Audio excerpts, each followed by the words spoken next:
Over 9,000 kilometers from Abu Noor in Baltimore, Maryland, one of the first generation of students to graduate from the religious education program is helping to spread Sheikh Keftaro's universal vision of Islam. Bashar Arafat came to the U.S. in 1989 after serving as an imam for 8 years in Damascus.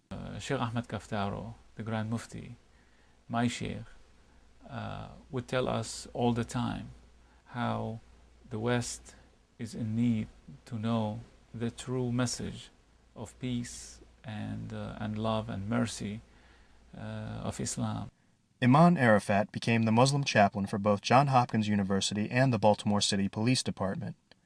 Ultimately, he would influence a new generation of Muslims to take up studies at Abu Noor. We met one such student in Damascus, an American convert who had become a Muslim some 8 years earlier and taken the name of Halim. Halim first took a rational, skeptical approach to assessing Islam. This is not at all uncommon to new Muslims, particularly those from the West.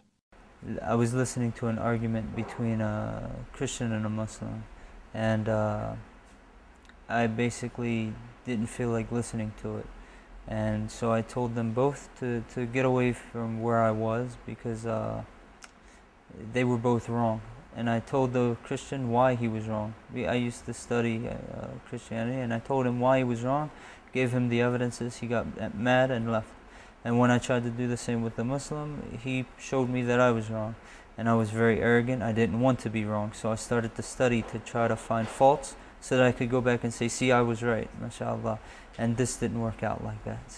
Bilal, from Toronto, Canada, who converted a little over a year before we spoke to him, summed up the value of careful consideration. Of course, when you're born into something, you don't have that choice, like, let me just think about it. But when you come into a new religion, this is the rest of your life here, You're dedicating your life and your time to this religion. So you got to make sure it's right, Another student we spoke to, Sonia, joined the relatively small Islamic community in Colombia 5 years earlier after similar deliberations.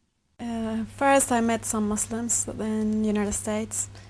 And I just like the way they treat each other and the way they live their lives.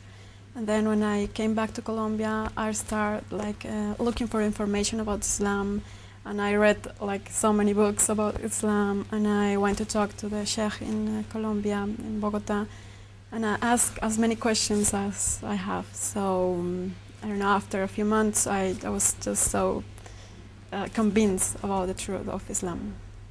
The thing about Islam is it challenges, basically it's go out and look at Christianity, go out and look at any religion.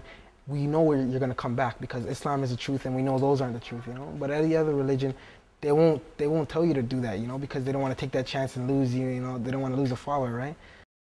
But most of the international students at Abu Noor are not converts to the faith. Nuwaira, from the Netherlands, was born into a practicing Muslim family of Dutch and Indian descent.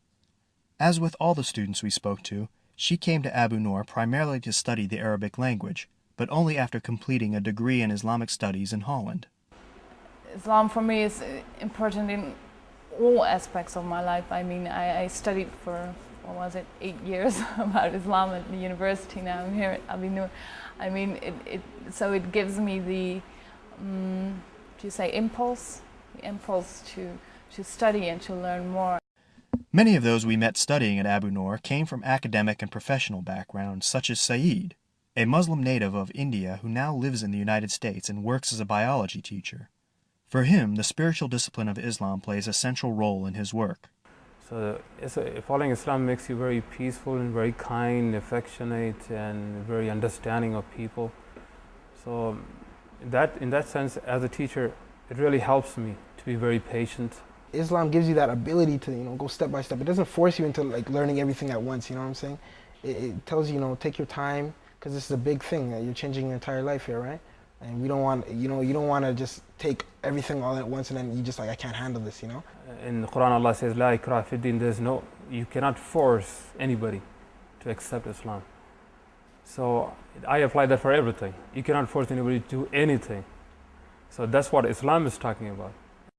Unfortunately for many of Abu Noor's students, the issue of force has played a much more central role in their lives than in just academic concerns. Samra, who has lived in Sweden since she was 13, spent much of her early life in her war-torn homeland of Bosnia. There her family came to a much different conclusion about the value of Islam in their lives. My parents, they were not religious at all, and During the war, they were even less religious, thinking that how could this happen if God exists and stuff like that. And many of Muslims in their age just forget about Islam, forget about God during the war, because they thought they were left, that the God left them, and that was the problem. While young people like me, we turned to Islam because of the war.